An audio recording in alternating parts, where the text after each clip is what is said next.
A soldier is a person who is brave, who has high moral values, who can give his life for his country, who can defend the motherland at any cost. But there are few soldiers who cannot do anything that I have just said. वो बुज़दिल भी होते हैं, वो बेगैरत भी होते हैं, और उनके लिए ये ऑनर का लफ्ज़, इज़्ज़त का लफ्ज़, कौम का लफ्ज़ और दूसरे की इज़्ज़त का लफ्ज़ उनकी ज़िंदगी में कोई अहमियत नहीं रखते। ऐसे कुछ लोगों के बारे में बात करेंगे जो इस बात पे फ़ख्र महसूस करते हैं कि अफ़गानिस्तान के अंदर मिलिटेंट्स कैसे पाकिस्तानी सोल्जर्स को जब मारेंगे तो उनके सर काटेंगे और उससे फ़ुटबॉल खेलेंगे। ये आपको इसलिए बता रहा हूँ कि सोच के अंदाजे के लिए कितनी पस्त भी हो सकती है किसी इंसान की सोच जो अपने आप को फ़ौजी कहता हो। मैंने तो ऐसे फ़ौजी नहीं सुने, कम से कम पाक फ़ौज में तो ऐसा कोई फ़ौजी नहीं है जो जितना भी अजीब हो, जैसी भी सोच रखता हो, ऐसी सोच नहीं रख सकता। इसके बाद बात करेंगे बुरहान वानी की। फ़ख्र से बताया कि कौन सी यूनिट ने इंडिया में एक 22 साल के नौजवान को जो हुर्रियत की तहरीक की आवाज़ था उसका बेदर्दी से कत्ल किया। आप अंदाज़ा लगाएं इस बात पे कौन फ़ख्र कर सकता है। स्टेट की पॉलिसी होती है, पॉलिसीज़ में बहुत सारी चीज़ें ऐसी भी होती हैं जिनके अंदर कहीं जुल्म हो जाता है, कहीं कोई ज़्यादती हो जाती है, लेकिन उसको बावाज़ बुलंद रिपीट करना, उसके ऊपर बात करना, उसके ऊपर लोगों को फ़ख्र से बताना कि कैसे एक 22 साल के नौजवान लड़के को जिसकी फैमिली भी थी, जिसकी ज़िंदगी भी थी, जो अपने लोगों के लिए, अपनी आज़ादी के लिए आवाज़ बुलंद कर रहा था, उसका बेदर्दी से कत्ल किया और उस पर खुशी का इज़हार किया। ऐसे लोग भी इस दुनिया में मौजूद हैं जो ये कहते हैं कि पाकिस्तानी कौम बूट के नीचे दबी हुई है और पाकिस्तानी कौम पता नहीं क्या है। बड़ी बड़ी बुरी बातें, मैं रिपीट भी नहीं कर सकता, मैं खुद एक प्राउड पाकिस्तानी हूँ, मैं ऐसी बातों का जवाब ज़रूर दे सकता हूँ। ऐसे बंदे जो इस चीज़ में खुशी महसूस करें, दे आर परवर्ट्स, दिमागी तौर पे परवर्ट हैं, मेंटली इन्फीरियर हैं। और ये स्टैंडर्ड भी आपको पता चलता है कि इंडियन आर्मी किस किस्म के लोगों को रिक्रूट करती है, कैसे लोग भर्ती करती है। और एक और बात जो बहुत ज़रूरी है, आप इससे अंदाज़ा लगाएं कि इंडियन आर्मी जैसी आर्मी जिसके स्टैंडर्ड्स बहुत लो स्टैंडर्ड्स हैं, उन लो स्टैंडर्ड्स में भी कोई बंदा अगर मेजरी पे रिटायर हो जाए तो उसका कैलिबर मुझे आपको बताने की ज़रूरत नहीं है। बहुत अच्छी बात है कि वो अपनी बातों से अपना कैलिबर, अपना पोल हमारे सामने रोज़ खोलता है। बात कर रहा था कि अशरफ गनी, हामिद कारज़ई और अहमद शाह मसूद को वापस पाकिस्तानी गवर्नमेंट ताकत में लेके आना चाहती है, और क्योंकि हमारे हालात तालिबान के साथ ख़राब हो गए हैं तो हम चाहते हैं, यानी पाकिस्तानी गवर्नमेंट चाहती है कि हामिद कारज़ई को, अशरफ गनी को वापस ताकत में लेके आया जाए। फैक्ट्स चेक कर लेते हैं। अहमद शाह मसूद को मरे हुए अरसे गुजर गए। कोई इससे ये पूछे कि हामिद कारज़ई और अशरफ गनी को जितनी एड इंडिया ने दी उतनी एड रीजन में किसी और मुल्क ने नहीं दी। $3 ट्रिलियन से ऊपर की एड तुमने इन रिजीम्स को दी, और तुम लोग ही वो थे जो पूरी दुनिया में ढोल पीटा करते थे कि अफ़गान तालिबान इंडिया की सिक्योरिटी और इंटरेस्ट के लिए एक बहुत बड़ा ख़तरा है। क्या वो सब चीज़ें चेंज हो गई? क्या ये अफ़गानी तालिबान तब पश्तून नहीं थे या ये अब पश्तून नहीं हैं?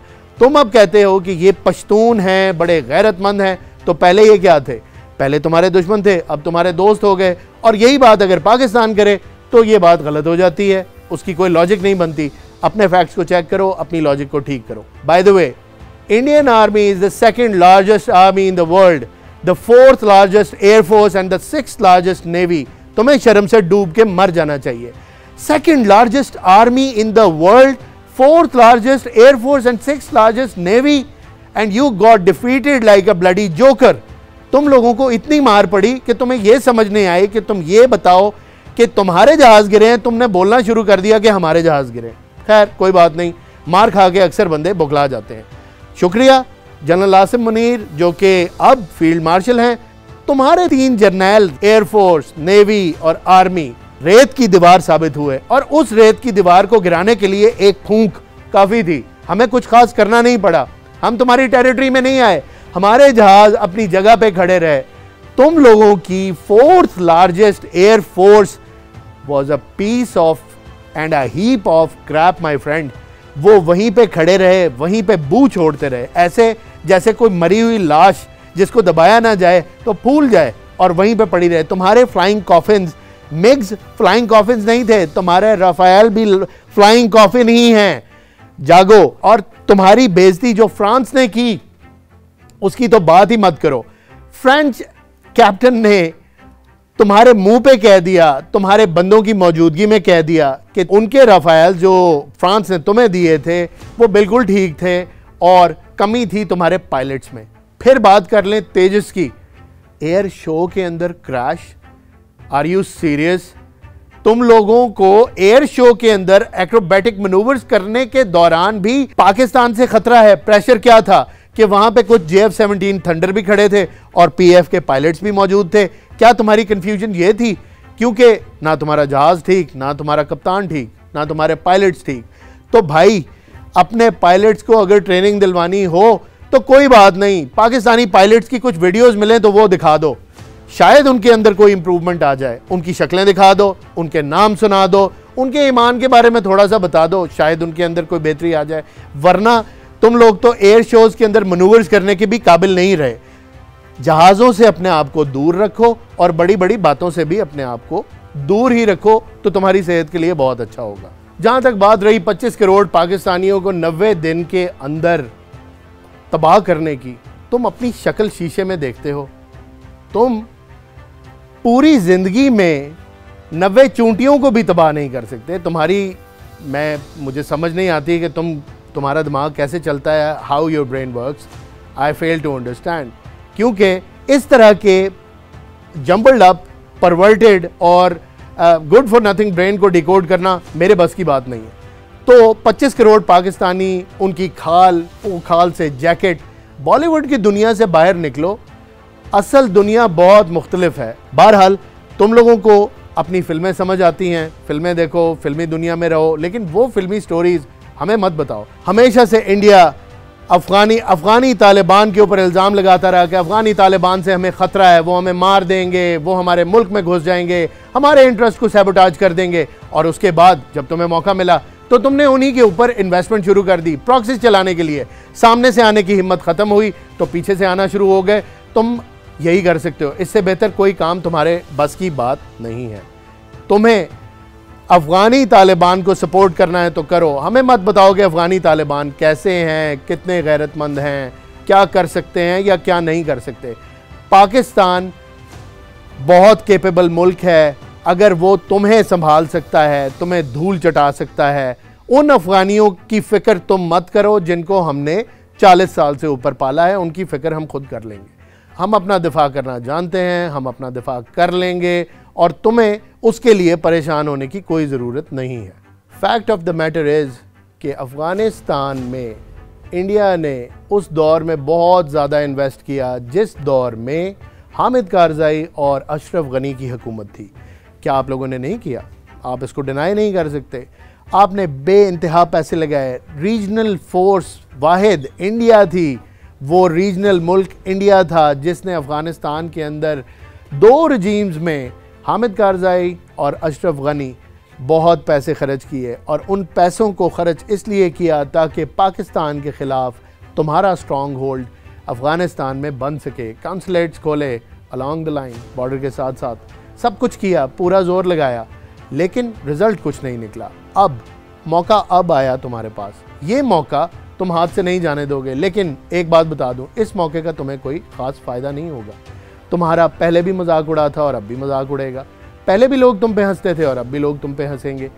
इस हंसी और इस मजाक से और इस बेइज्जती से बचने के लिए तुम एक पे एक बोंगियाँ मार रहे हो, और वो बोंगियाँ तुम्हें कहीं लेके नहीं जाएंगी। ऑस्ट्रेलिया ने कह दिया, डेनमार्क ने कह दिया, फ्रांस ने कह दिया, सब ने एक ही बात की, यूरोपियन यूनियन ने कह दिया, और हर बंदे ने यही कहा, हर एंटिटी ने, हर मुल्क ने, हर यूनियन ने यही कहा, अफ़गानी तालिबान में मसला है। ये वो लोग हैं जो ख़ित्ते के अमन को जेपरडाइज़ कर रहे हैं और इनकी वजह से ही इस ख़ित्ते को ख़तरा है। और अगर ख़ित्ते को ख़तरा है तो पूरी दुनिया को ख़तरा है।